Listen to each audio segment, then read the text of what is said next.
Everybody doing all right? Great. Thank you, Jason, for leading this morning. Really great. It's always great having you here. So as Matt said, we're currently going for a series looking at the life of David. So if you've listened to one of the previous sermons, you'll be aware we're not just retelling well-known stories. We're asking a deeper question. We're asking, what does it mean to be a person after the heart of God? What is it today we can learn from David that speaks into our lives today?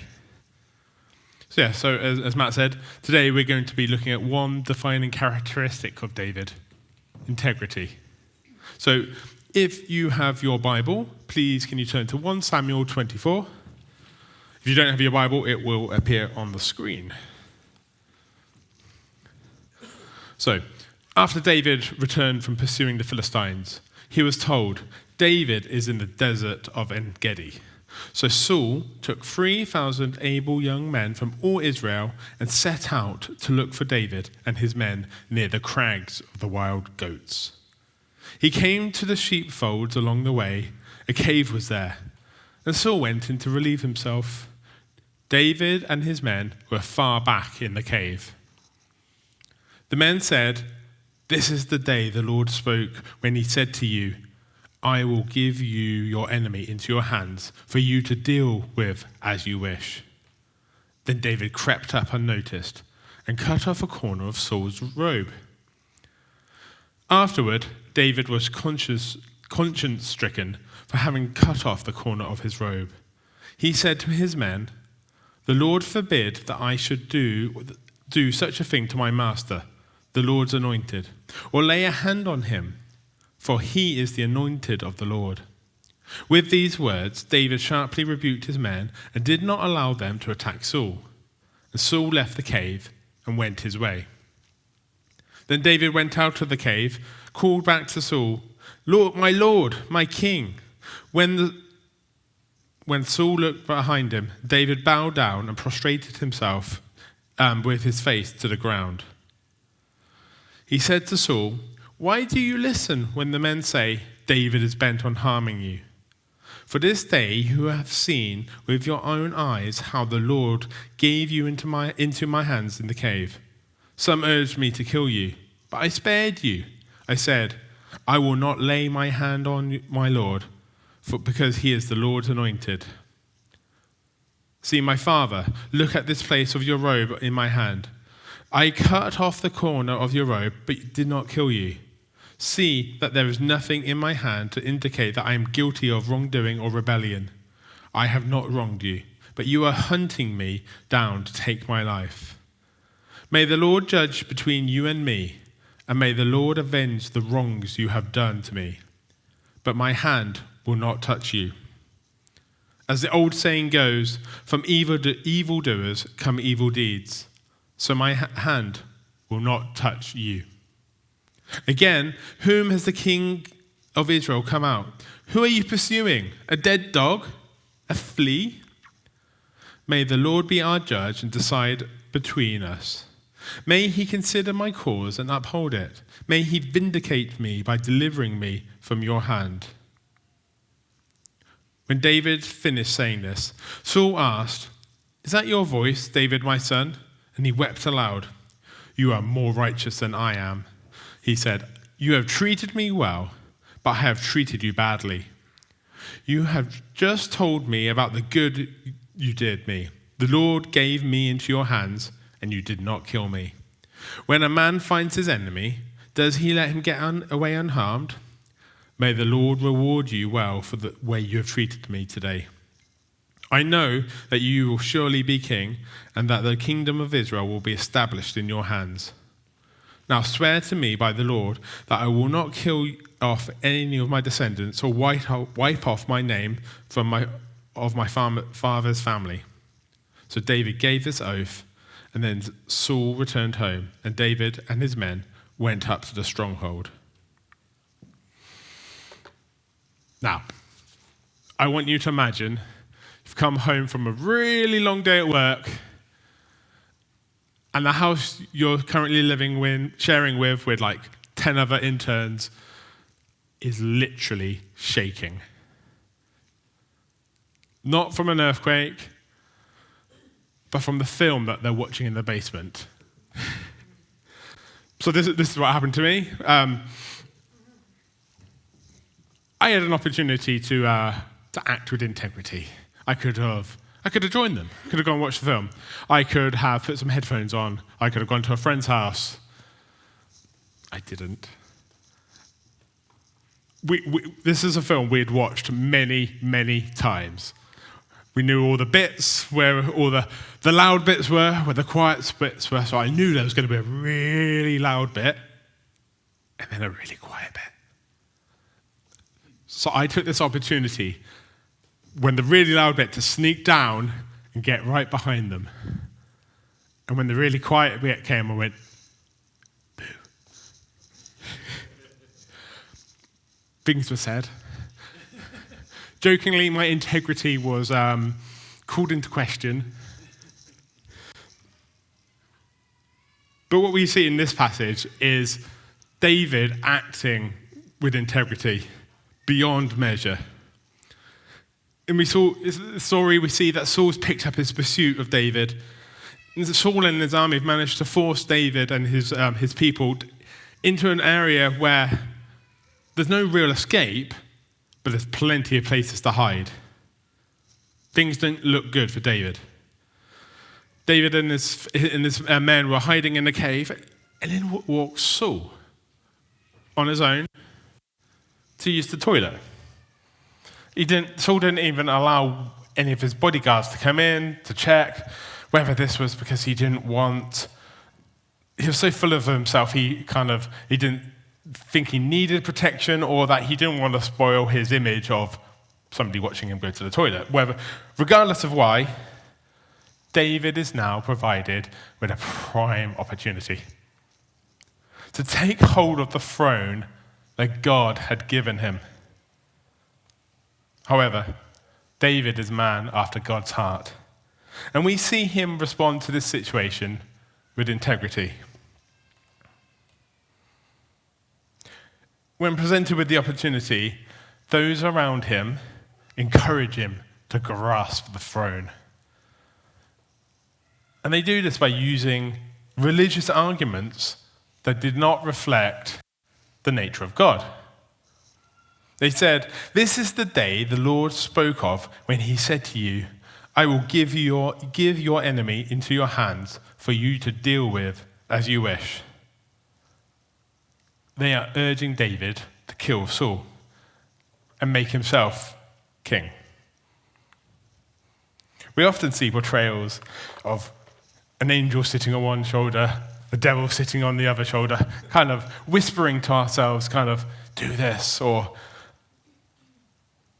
do what, and the angel saying, no, you know what you need to do, you know that you need to listen to God. This situation isn't like that. In this situation, his men are distorting the word of God. They are urging him to take action that is not in line with God's character, not in line with God's nature. I love in the Bible how we've got the history of the life of David. But then we also have the Psalms, some of which were written by David. They give us an insight into his thinking, into his feelings, into his struggles. It's kind of almost like reading his diary in a way. Psalm 142 is a prayer that was written when he is in the cave. That's what it's in the title. He is calling out to God. And he says, I cry to you, O Lord. I say, you are my refuge, my portion in the land of the living. Attend to my cry, for I am brought very low. Deliver me from my persecutors, for they are too strong for me. Bring me out of prison, that I may give thanks to your name. The righteous will surround me, for you will deal bountifully with me. Now, after praying such a desperate prayer, it's understandable that then seeing Saul right in front of you is like, maybe God's answering my prayer this way. But David is aware of God's guidance. In Psalm 32, verse 8, it talks about how God will instruct him and teach him in the ways that you should go. That God will counsel him with his loving eye on him. David's integrity enables him to resist what appears to be a God-given shortcut. To refuse to violate God's character. And to wait, it allows him to wait faithfully for God's timing, rather than seize at the throne by his own hand.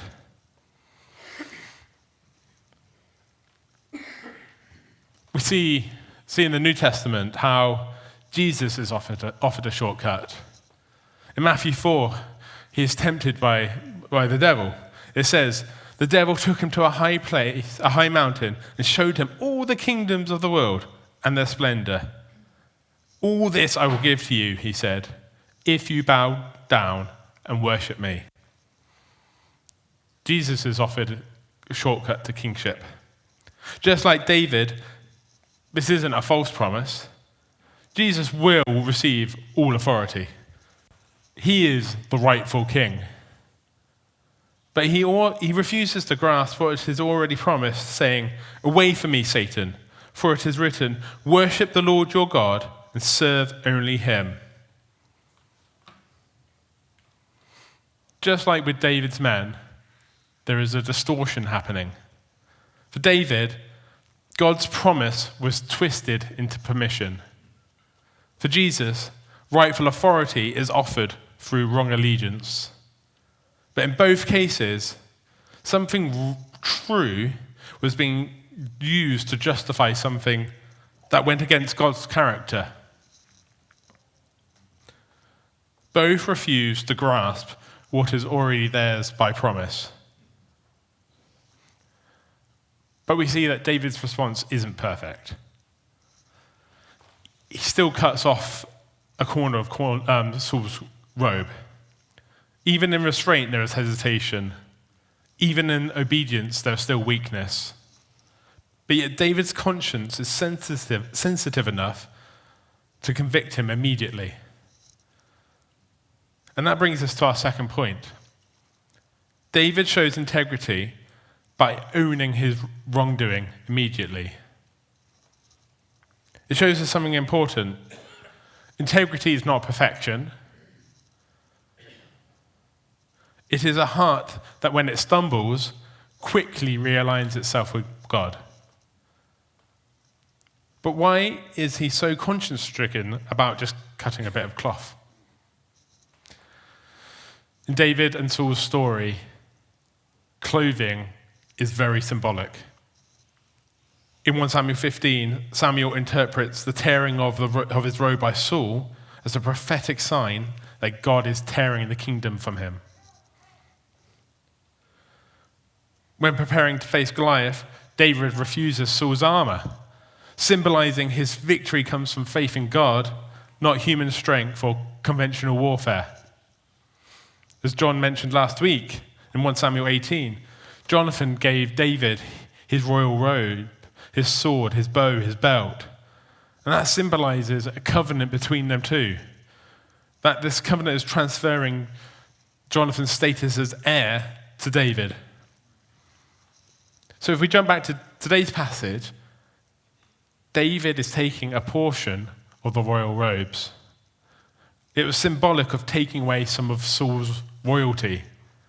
David had taken something that was not his to take. David knew he would wear the royal robes. He knew that these robes would really be his, but only if they came as a gift from God, not as a result of him grasping them. I think David's conscience is struck because in this instance, he has shown a lack of trust in God. He has wrestled control away from God instead of trusting. So once he realizes his misstep, what do we see him do? Do we see him try and justify himself? Do we see him say, oh, it's only a little thing, or it's not that big a deal? No, he fully owns up to it. his conscience convicts him immediately. And he then restrains others from going further than what he wanted to from compounding his sin. The integrity that David has results in him humbling himself without hesitation, confessing, and then realigning himself with God's character and timing. But this isn't the end of the story. David doesn't retreat or shrink back once he's restrained himself. Instead, he steps out of the cave and speaks. He shows that integrity does not require silence or passivity. Integrity does not mute David's voice, but it shapes how he uses it. David addresses Saul, addresses him honestly, but not vengefully. He explains his innocence without humiliation, without manipulation, or without rage. He presents evidence, speaks plainly, and then refuses to escalate the conflict. His words are firm, but not cruel, courageous, but not condemning. He doesn't use the moment to embarrass Saul or revisit every wrong that's been done to him. He speaks to the situation at hand, no more, no less. David shows us that integrity is not just about telling the truth, but it's about the spirit in which we tell it. It's not avoiding hard conversations. It is speaking truth without malice. David trusts God enough to speak the truth fully. He doesn't need to control the outcome. He doesn't insist on the last word. He places the whole situation into God's hand. He says, "May the Lord be our judge and decide between us. May he consider my cause and uphold it. May he vindicate me." He speaks and then surrenders to God. What we see in this passage are not isolated responses to pressure, but they're all interconnected expressions of integrity, all flowing from David's confidence in God's sovereignty and timing. We see that David's integrity is inseparable from the trust that he places in God. First, he rejects bad counsel.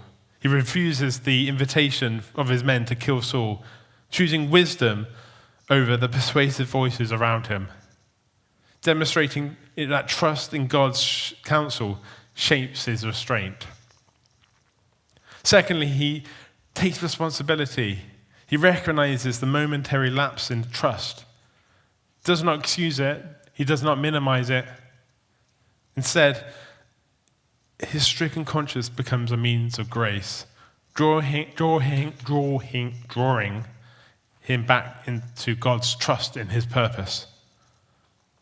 It reminds him that God doesn't need to be helped along the way. Third, David trusts God enough to speak the truth fully, doesn't need to control the outcome. David has the integrity to say what is true, and then let God deal with what comes next. Each of these actions are connected because David trusts in God's sovereignty and timing. He refuses to take control for himself.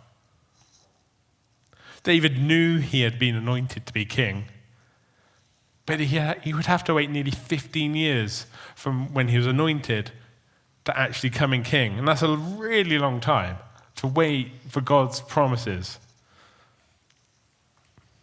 He trusted that waiting was not delay, but obedience. And in the waiting, he neither seizes the throne or strikes back at the one who threatens him. In this passage, David shows us that true integrity lives in the tension between acting when we can and trusting God when we must. So, what can we learn from this example of David? Integrity is not a box-ticking exercise.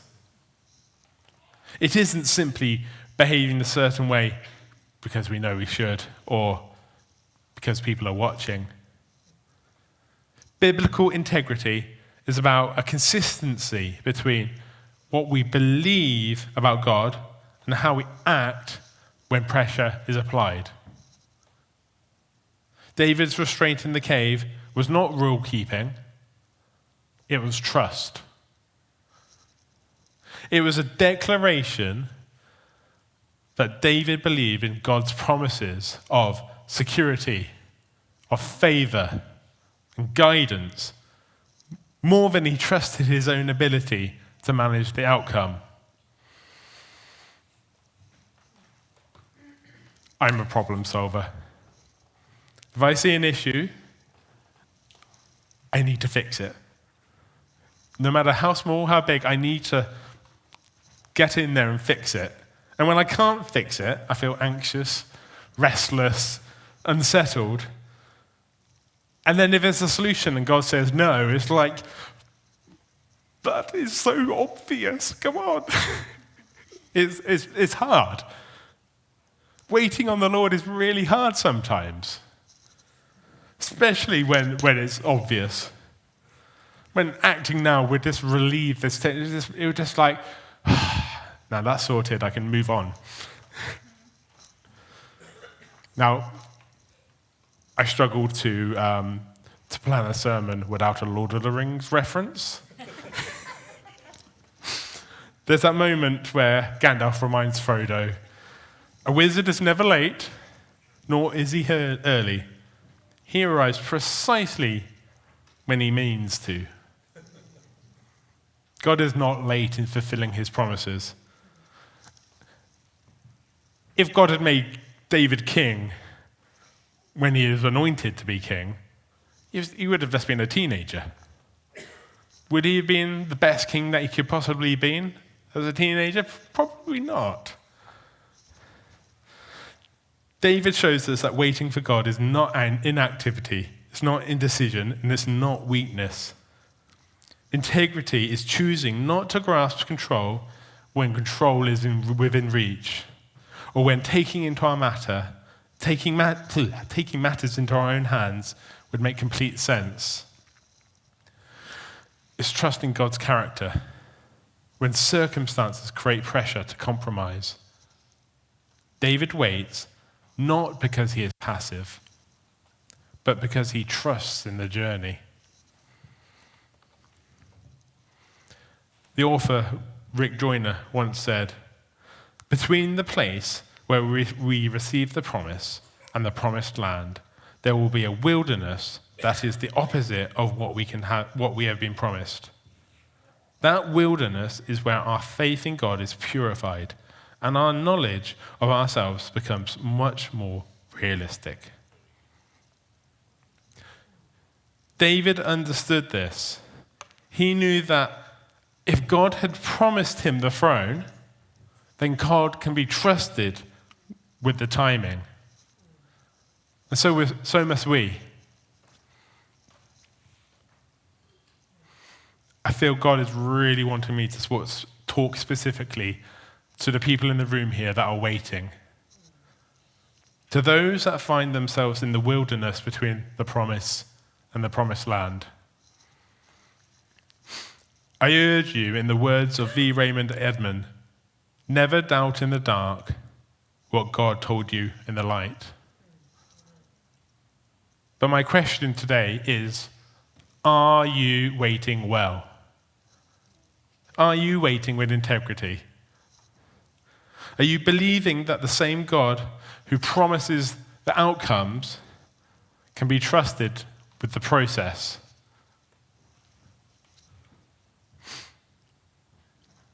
So this week, take time to reflect. Take time to reflect on the promises that God has given you.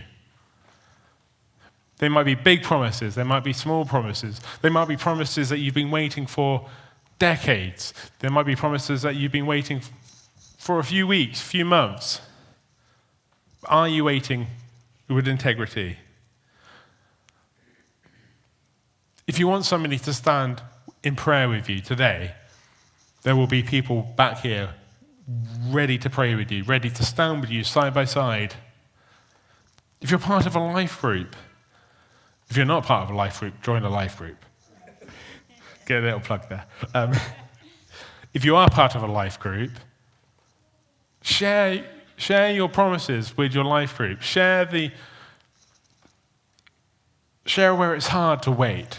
Share where you're not showing integrity in waiting. Share where you just need somebody to stand with you.